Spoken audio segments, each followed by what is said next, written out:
Assalamualaikum warahmatullahi wabarakatuh. Sampurasun. Yang saya hormati Wakil Gubernur Jawa Barat, yang saya hormati Ketua DPRD Provinsi Jawa Barat, Kapolda Jawa Barat, Kepala Kejaksaan Tinggi Jawa Barat, yang mewakili Pangdam 3 Siliwangi, Ketua Pengadilan Tinggi Jawa Barat, Ketua Pengadilan Tinggi Agama Jawa Barat,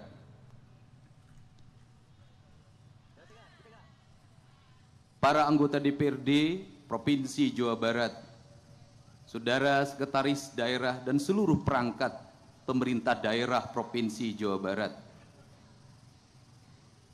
Yang saya hormati kasepuhan tokoh masyarakat Jawa Barat, Cepopong Oce Junjunan, Bapak Ahmad Heriawan, Bapak Iwa Kartiwa, Ibu Wawan Ridwan, Ibu Tuti Setia Hidayat, Ibu Emi Suryaman, seluruh pimpinan tinggi, para pejabat baik sipil maupun TNI di seluruh wilayah Provinsi Jawa Barat. Sebelum kita memulai mendengarkan sambutan apa yang saya sampaikan, kita menyampaikan doa atas meninggalnya Ibu Solihin GP. Semoga almarhumah mendapat tempat yang mulia, diterima iman Islamnya, diampuni segala dosanya, dan mendapat tempat yang layak di sisi Allah Subhanahu wa Ta'ala dengan bacakan surat Al-Fatihah.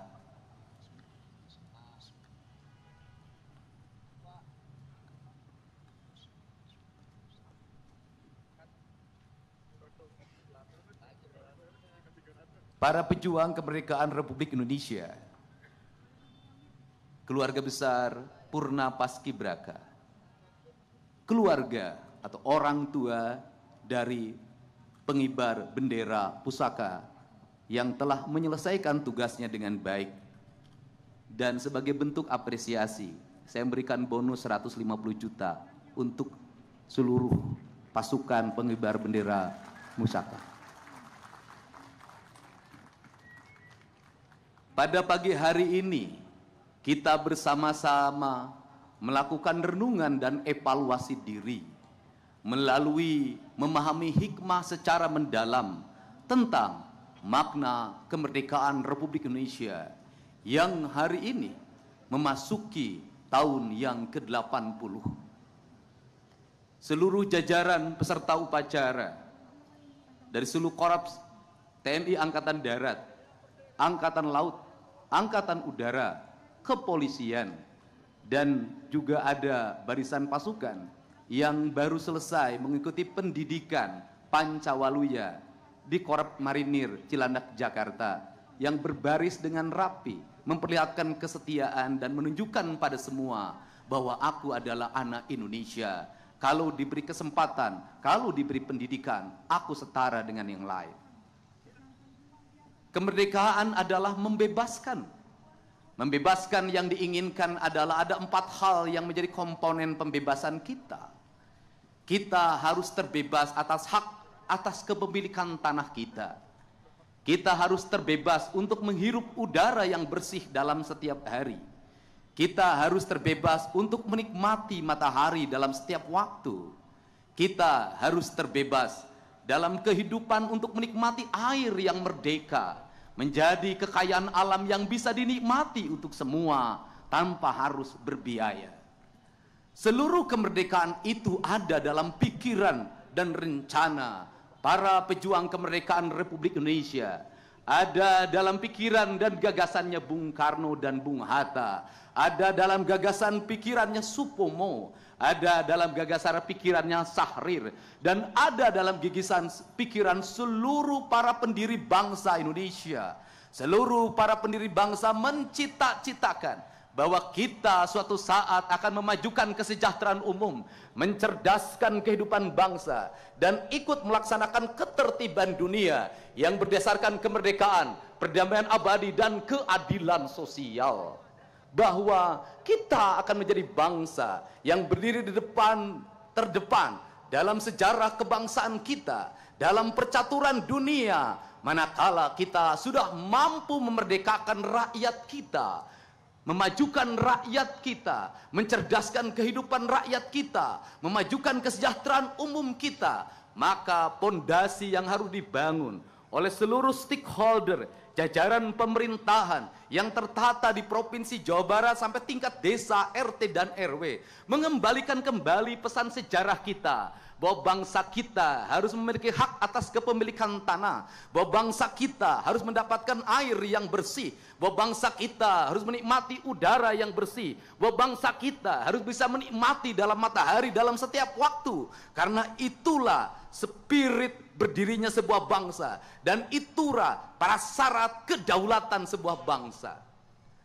Relung keadilan itu harus dibangun dalam sistematika berpikir strategik yang dinamakan pembangunan. Maka pembangunan harus diarahkan secara paripurna untuk sebesar-besarnya kepentingan rakyat. Saya tekankan sekali lagi bahwa pembangunan harus diarahkan secara paripurna untuk sebesar-besarnya kepentingan rakyat. Maka kepentingan rakyat yang mendasar adalah kepentingan rakyat untuk mendapat pendidikan yang memadai, dari pendidikan SD sampai perguruan tinggi, tanpa membedakan si kaya dan si miskin. Maka pendidikan melahirkan kesetaraan. Pendidikan bukan melahirkan eksklusivisme, tetapi pendidikan memberikan kesetaraan. Yang kaya, yang miskin, penyandang disabilitas, semuanya setara di mata negara, semuanya setara dalam pendidikan. Mereka memiliki hak untuk mendapatkan pendidikan yang layak dari negara. Maka pembangunan pendidikan, dari mulai pendidikan dasar, pendidikan menengah, pendidikan tinggi, adalah sebuah keharusan negara. Maka pemerintah Provinsi Jawa Barat berkomitmen untuk mengembalikan kembali anggaran untuk kepentingan pendidikan rakyat, baik kepentingan pendidikan formal maupun pendidikan informal. Tetapi pendidikan juga jangan hanya dipahami oleh bangunan sekolah. Pendidikan jangan hanya dipahami oleh jumlah guru. Pendidikan harus dipahami dalam pembentukan karakter manusia yang disebut dengan manusia Indonesia seutuhnya. Maka manusia Indonesia seutuhnya dalam kaidah Sunda disebutnya rawayan jati. Dalam atmosfer pendidikan dasar kita yang diajarkan oleh leluhur kita, manusia pendidikan adalah manusia yang kaluhur sirungan kahandap akaran. Kaluhur sirungan artinya dia memiliki ide-ide dasar tentang kehidupan. Dia memiliki pemahaman ketuhanan yang sangat sempurna. Mereka memiliki teologis yang melahirkan implikasi pembentukan karakter manusia, yang dalam kaidah Sunda disebutnya manusia yang cager, bager, bener, pinter, singer. Maka disebutlah Pancawaluya. Maka Pancawaluya harus dibangun melalui gerbang atau pintu. Maka pintu harus dibangun dalam berbentuk kegiatan teknis, baik diatur dalam undang-undang, diatur dalam peraturan pemerintah, diatur dengan Kepres, diatur dengan surat keputusan menteri, peraturan daerah, peraturan gubernur, surat keputusan gubernur, surat edaran, sampai pada tingkat kabupaten kota. Maka seluruh pendidikan dasarnya harus diarahkan pada arah yang sama, bahwa anak-anak Jawa Barat adalah anak-anak yang cager. Kalau ingin anak-anak yang cager, maka konsumsi material makanan anak-anak kita harus bergizi, harus bernutrisi, harus mendapatkan air yang bersih dalam setiap waktu, agar lahir masyarakat cager. Maka masyarakat cager, guru harus mengontrol apa yang dikonsumsi oleh anak-anak kita. Orang tua harus bisa mengendalikan apa yang dikonsumsi anak-anak kita. Dari itulah karakter bangsa akan mulai terbangun.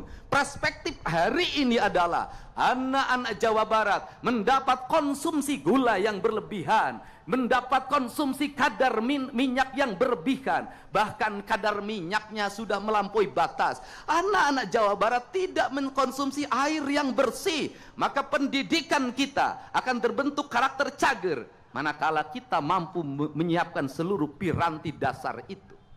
Yang kedua, kalimat bager terbentuk oleh sebuah manusia yang memiliki ketaatan. Ketaatan pada siapa? Satu, ketaatan pada Tuhan. Dua, ketaatan pada orang tua. Yang ketiga, ketaatan pada lingkungan, masyarakat. Yang keempat, yang paling utama adalah ketaatan manusia pada Tuhan. Dimaknai oleh manusia memiliki ketaatan dan penghormatan kepada tanah, air, udara, dan matahari sebagai esensi dari nasionalisme. Maka dari itu dilahirkanlah gerakan pemerintah harus mengembalikan kembali tata ruang secara benar.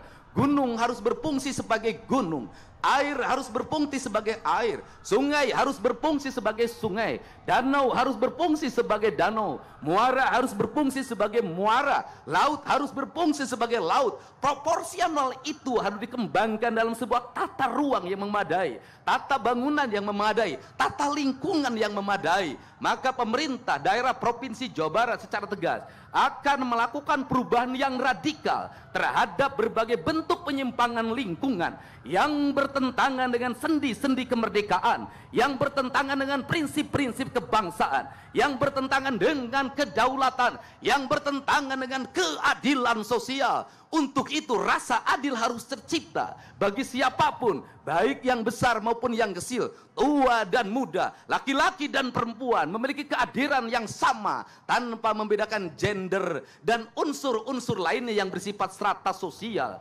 Maka inilah cita-cita kebangsaan.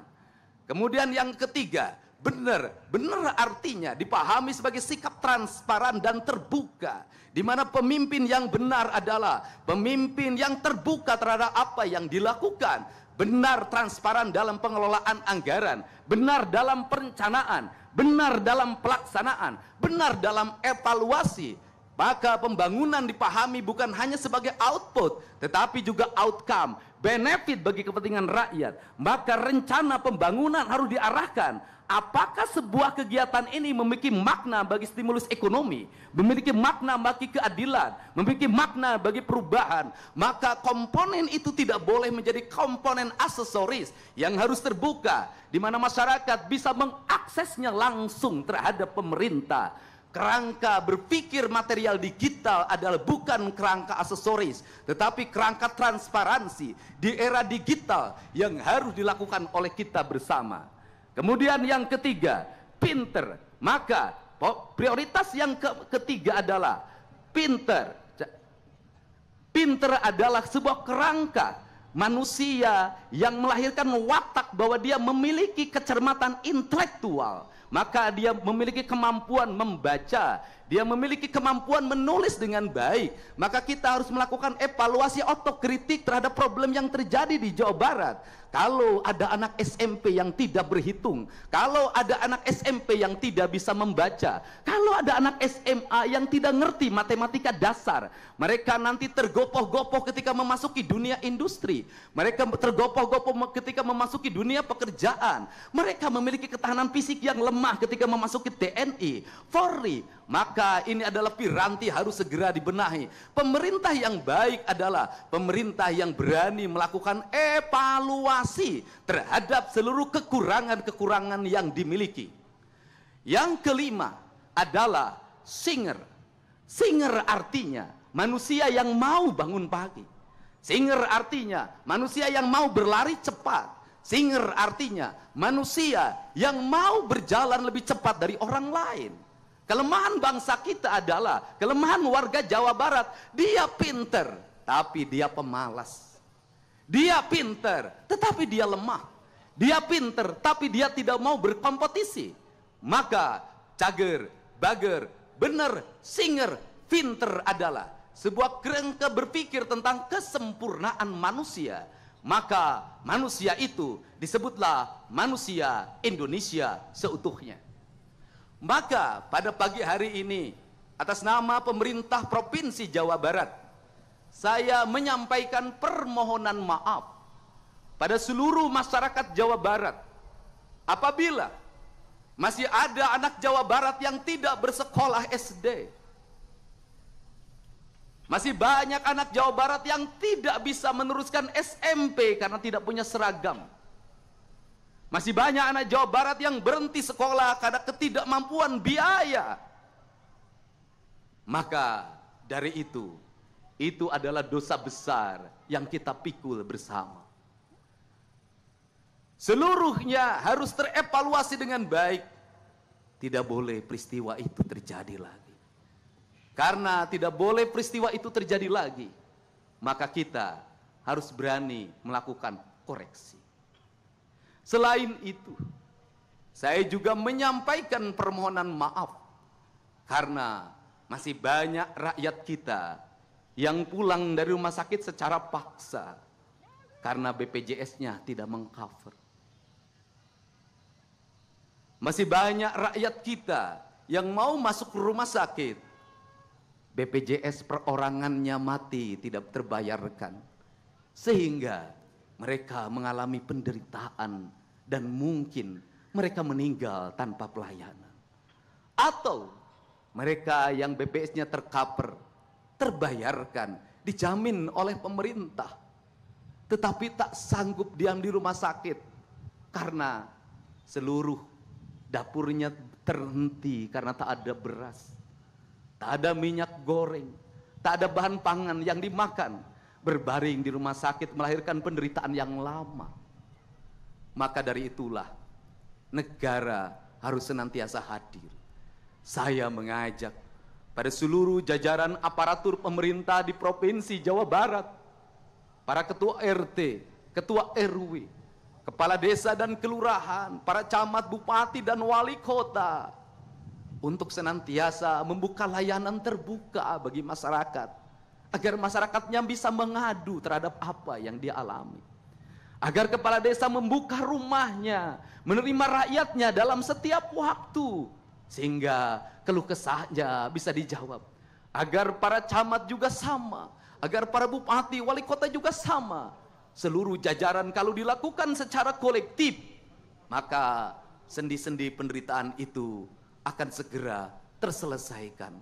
Maka tugas kita meneruskan kemerdekaan yang dititipkan oleh leluhur bangsa kita, yang dititipkan oleh para pahlawan negara kita, yang telah mengorbankan darahnya, cucuran air matanya, keluarganya, menghabiskan masa hidupnya hanya untuk berkata merdeka bagi bangsanya. Hari ini dalam keadaan bahagia karena negara yang dititipkannya mampu dikelola dengan baik oleh para penerusnya yang memegang tahta kekuasaan baik di legislatif, eksekutif maupun yudikatif. Tetapi sebaliknya, manakala kita menjadi pengkhianat dari apa yang dia titipkan, maka pada saat ini leluhur kita, para pahlawan kita mengalami kesedihan dan kepedihan yang tiada tara. Kenapa? Apa yang dicita-citakan, apa yang dikorbankan menjadi kesia-siaan karena penerusnya tak mampu mewujudkan seluruh gagasan dan pikirannya. Semoga kita semua, termasuk yang paling utama diri saya, menjadi manusia yang tersadarkan, manusia yang tercerahkan bahwa jabatan yang diemban bukanlah warisan, tetapi titipan yang harus dikelola secara sempurna demi kemakmuran, kemajuan rakyat. Saya ucapkan selamat Hari Kemerdekaan Republik Indonesia yang ke-80. Dirgahayu Negara Kesatuan Republik Indonesia. Sekali merdeka, tetap merdeka. Assalamualaikum warahmatullahi wabarakatuh. Siap! Rot!